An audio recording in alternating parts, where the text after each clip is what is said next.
Present indefinite tense. अब present indefinite tense में होता क्या है ये आप देखिए। इसमें सबसे पहले मैं आपको बता दूं कि इसकी पहचान क्या होती है।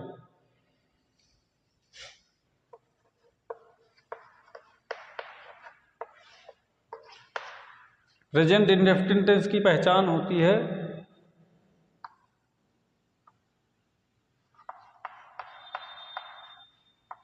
वाक्य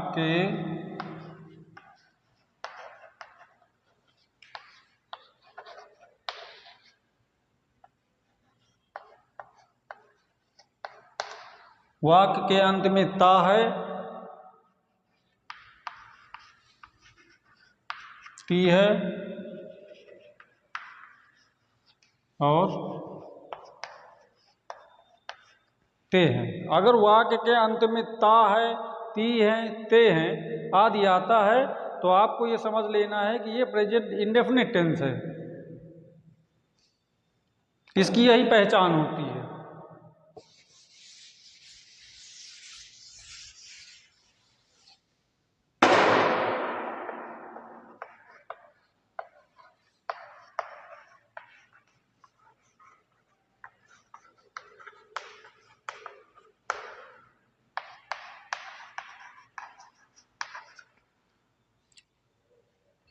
पहचान के बाद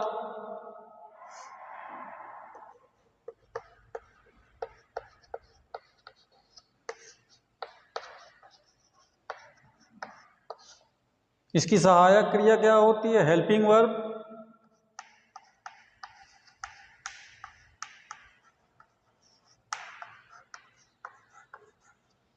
इसकी हेल्पिंग वर्ब होती है डू या डज। इसकी हेल्पिंग वर्ब होती है डू या डज। डू का प्रयोग कहाँ होता है?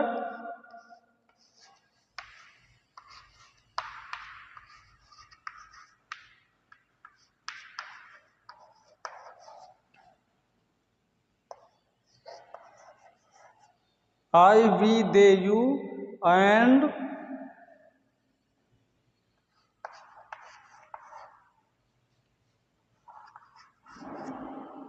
प्लूरल।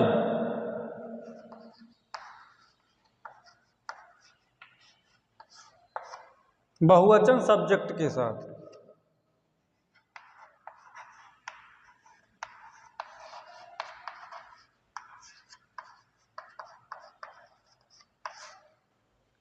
डू या डज का प्रयोग हम I, we, they, you and plural बहुवचन सब्जेक्ट मतलब कर्ता के साथ करते हैं। और डज का प्रयोग हम कहाँ करते हैं?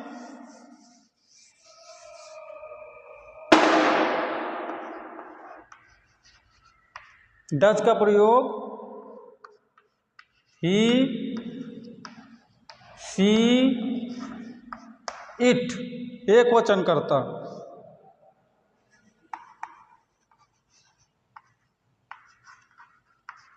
सिंगुलर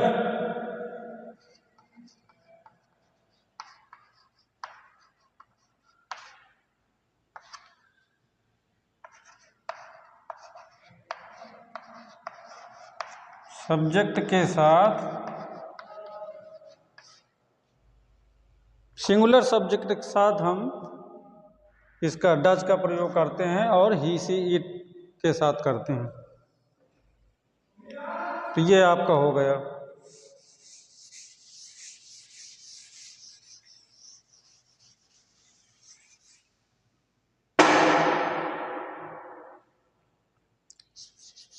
ये हो गई आपकी सहायक क्रिया, हेल्पिंग वर्ब हो गई। अब आइए हम साधारण वाक्य में चलते हैं, मतलब अफर्मेटिव सेंटेंस।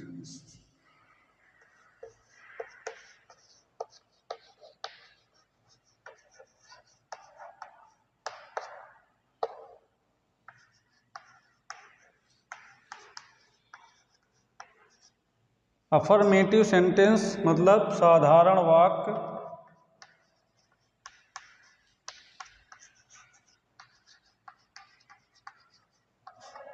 साधारण वाक्य। इसको कैसे करते हैं, इसमें आपको बता दें कि इसमें हेल्पिंग वर्ब डू या डज का प्रयोग नहीं होता साधारण वाक्य में। इसको हम ऐसे ही साधारण वाक्य को ऐसे ही करते हैं, इसको आप समझिए।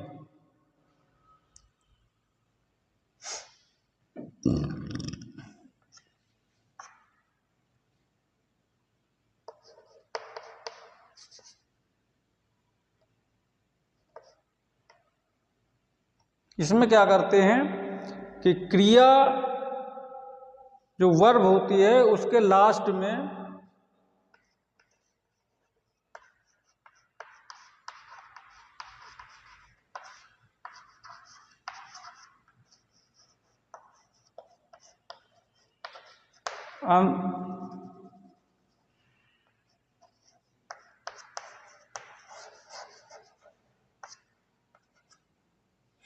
क्रिया वर्ब के अंत का जो लेटर होता है, यदि कॉन्सोनेंट है,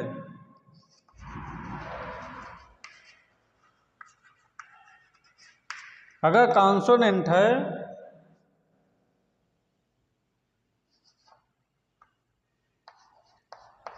तो एस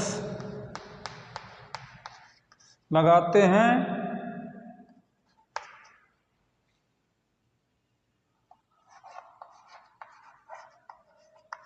और अगर वावेल है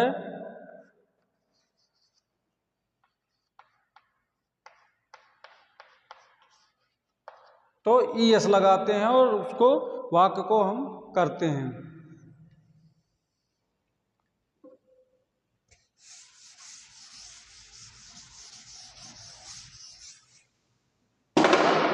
अब कॉन्सोनेंट कौन से होते हैं, वावेल कौन से होते हैं?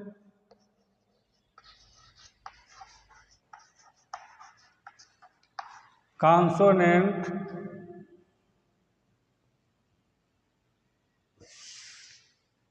वावेल बताते हैं। वावेल होते हैं ए आई यू ई और ओ। ए आई यू ई और ओ, ये 5 वावेल होते हैं। बाकी 21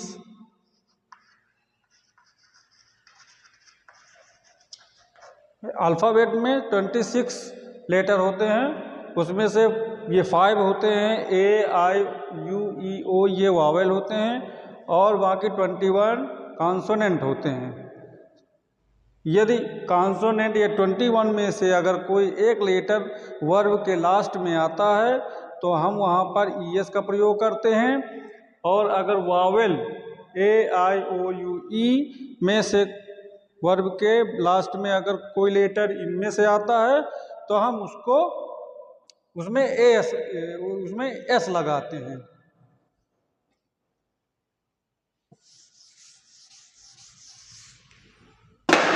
अब हम आपको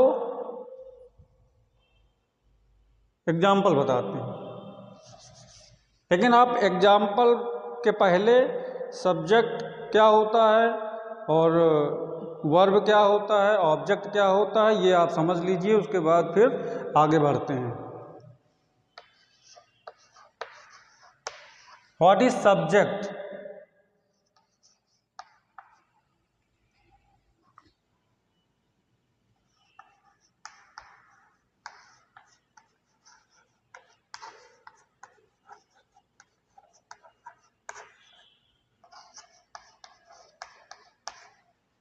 सब्जेक्ट क्या होता है? सब्जेक्ट मीन्स होता है कर्ता। सब्जेक्ट मीन्स होता है कर्ता। कार्य को करने वाला जो कार्य को करता है वो उसे सब्जेक्ट कहते हैं।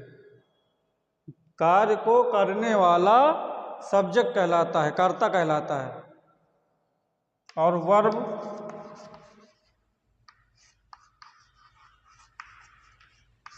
क्रिया क्या होती है?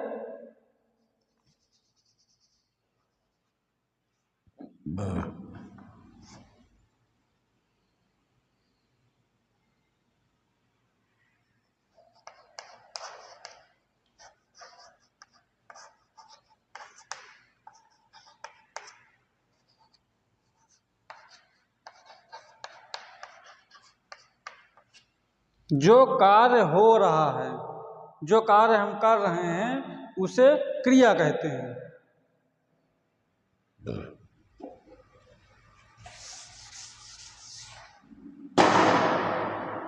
और ऑब्जेक्ट किसको कहते हैं? ऑब्जेक्ट मीन्स होता है कर्म। ऑब्जेक्ट कहते कहते किसको हैं?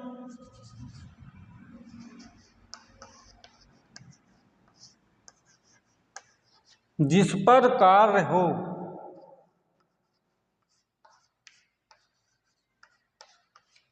जिस वस्तु पर कार्य होता है, जिस पर कार्य होता है उसे हम कर्म कहते हैं, ऑब्जेक्ट कहते हैं। अब आप इस चीज को समझ लीजिए कि कर्ता, कर्म, क्रिया, सब्जेक्ट, ऑब्जेक्ट और वर्ब क्या होता है, इसको ध्यान से समझ लीजिए, जिससे आपको एग्जाम्पल में आसानी होगी। ट्रांसलेशन करते समय बहुत आसानी होती है। अगर हमारे अगर ये समझ में आ गया कि सब्जेक्ट क्या है, वर्ब क्या है और ये ऑब्जेक्ट क्या है, वर्ब क्या है, सब्जेक्ट क्या है, तो हमको ट्रांसलेशन करने में बहुत आसानी होती है। हमारे समझ में आता है कि हम ट्रांसलेशन को कैसे करें, किस चीज़ को कहाँ पे रखें, ये समझ में आने लगता है।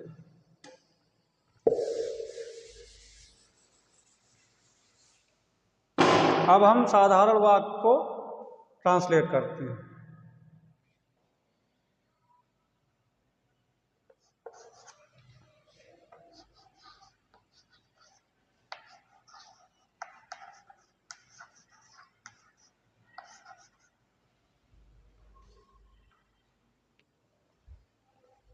वह कानपुर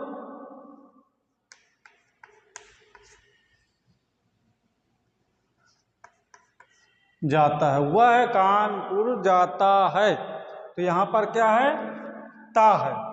अब अगर यहाँ पर ये ट्रांसलेशन करते समय हमको सबसे पहले ये ध्यान देने की ज़रूरत है कि यहाँ पर सेंटेंस क्या कह रहा है, किस टेंस का सेंटेंस है, ये हमको ध्यान देने की ज़रूरत है। तभी हम सेंटेंस को अच्छे से कर पाएंगे। जब हमारी ये समझ में आ जाएगा कि ये किस टेंस का वाक्य है, तभी हम इसको अच्छे से कर पाएंगे। इसलिए हमको ये समझना जरूरी है कि सेंटेंस किस टेंस का है। तो यहाँ पर हम पहले पढ़ेंगे वह कानपुर जाता है, तो यहाँ पर क्या है? ता है। अगर हमको ये समझ में आ गया कि सेंटेंस किस टेंस का है तो हमको बहुत आसानी होती है अच्छे से, और बिल्कुल कंफर्म हम ट्रांसलेट कर पाते हैं। इसलिए हम क्या है? ता है। जब यहाँ पर आ गया ता है तो हमारे समझ में आना चाहिए, क्या आना चाहिए? कि प्रेजेंट इंडेफिनिट टेंस का वाक्य है। क्योंकि प्रेजेंट इंडेफिनिट टेंस की पहचान क्या होती है? ता है, ती है, ते हैं। तो हम समझ जाते हैं कि ये सेंटेंस किस टेंस का है। तो हमें क्या करना है? वह कानपुर जाता है। अब ये साधारण वाक्य है। अब जब साधारण वाक्य है तो हमको वहां पर डू या डज का प्रयोग, मतलब हेल्पिंग वर्ब यहाँ पर नहीं लगती है। यहाँ पर क्रिया में एस या ईएस का प्रयोग होता है और साधारण वाक्य साधारण के तरीके ही हमको करना पड़ता है। तो वह के लिए हम क्या है? ही, ये क्या है?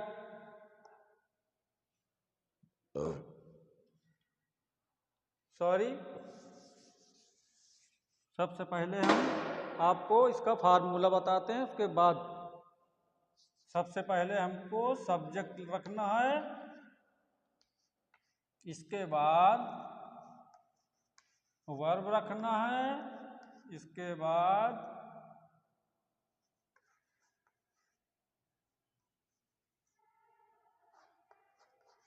ऑब्जेक्ट, और उसके बाद जो भी चीज़ें हैं वो फिर हम रख देते हैं। तो ये हो गया आपका फार्मूला साधारण वाक्य का। अफर्मेटिव सेंटेंस का फार्मूला है सब्जेक्ट और वर्ब और ऑब्जेक्ट। इस हिसाब से हम इसको रखते हैं। अब बोलते हैं वह कानपुर जाता है, तो ही ये हो गया सब्जेक्ट। इसके बाद हम क्या रखते हैं, वर्ब। सब्जेक्ट के बाद वर्ब। वर्ब क्या है, कार्य क्या हो रहा है, जा रहा है, जाना है, जाता है ना। तो जाना की अंग्रेजी क्या है, गो। ही गो। अब क्या करते हैं, ये वर्ब है, वर्ब के लास्ट का लेटर क्या है, ओ। तो हमने आपको क्या बताया कि अगर वावेल आए वर्ब में, वर्ब के लास्ट में अगर वावेल आता है तो हम उस वहां पर क्या रखते हैं, ईएस। He goes. जाने जाने आने में किस चीज का प्रयोग होता है, टू। ही गोज टू, कहाँ जा रहा है, अब ऑब्जेक्ट क्या है, कार्य किस पर हो रहा है, कानपुर पर, मतलब कानपुर जा रहा है। तो और ये हो गया ऑब्जेक्ट। अब ये आपका सेंटेंस पूर्ण हो गया। वह कानपुर जाता है, ही गोज टू कानपुर। ये हो गया आपका सिंगुलर एग्जाम्पल। अब आपको हम प्लूरल एग्जाम्पल बताते हैं। प्लूरल एग्जाम्पल कैसे होगा,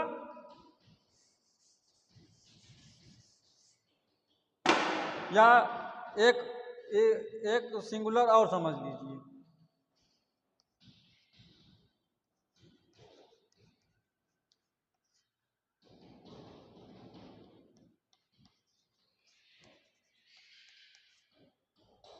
वह खाना खाती है, तो लड़का के लिए ही लिखते हैं और लड़की के लिए सी लिखते हैं। शी, अब यहां पर क्या है, खाती है, तो वर्ब क्या है, खाना। ईट, सी ईट। अब यहां पर वर्ब का आखिरी लेटर क्या है, लास्ट लेटर क्या है, टी। तो टी क्या है, कॉन्सोनेंट। कॉन्सोनेंट में हमने क्या बताया आपको कि एस लगाना है। तो शी ईट्स, क्या खा रही है, ऑब्जेक्ट क्या है, खाना, फूड। She Yeats food. इस तरीके हम साधारण वाक्य करते हैं। यहाँ पर डू या डज का प्रयोग नहीं होता। डू या डज का प्रयोग होता है निगेटिव और इंटेरोगेटिव सेंटेंसेस में। अब हम आपको निगेटिव और इंटेरोगेटिव सेंटेंस बताएंगे कैसे किया जाता है। इसके पहले आप पहले प्लूरल एक समझ लीजिए। वे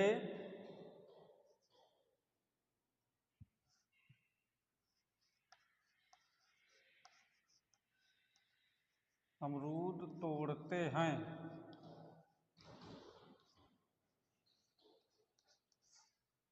वे अमरूद तोड़ते हैं।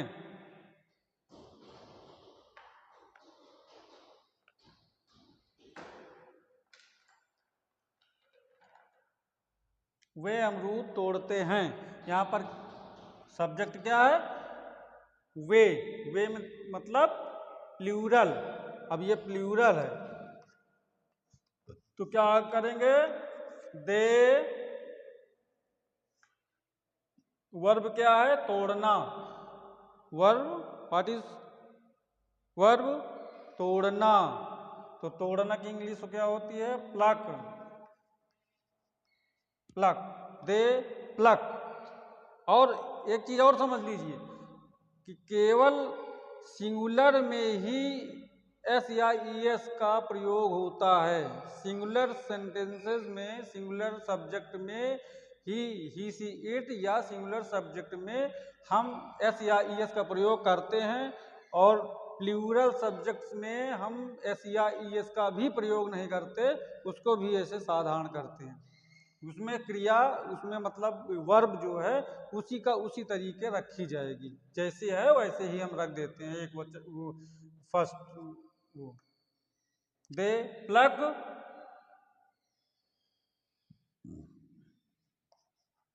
The guava. वे अमरूद तोड़ते हैं, दे प्लक द गुआवा। ये ऐसे हम करते हैं। ये प्लूरल हो गया हमारा। प्लूरल में हम SEIS का प्रयोग नहीं करते और जैसा जैसा क्रिया होती है वैसे ही हम रख देते हैं। ये हो गया आपका प्लूरल एग्जाम्पल।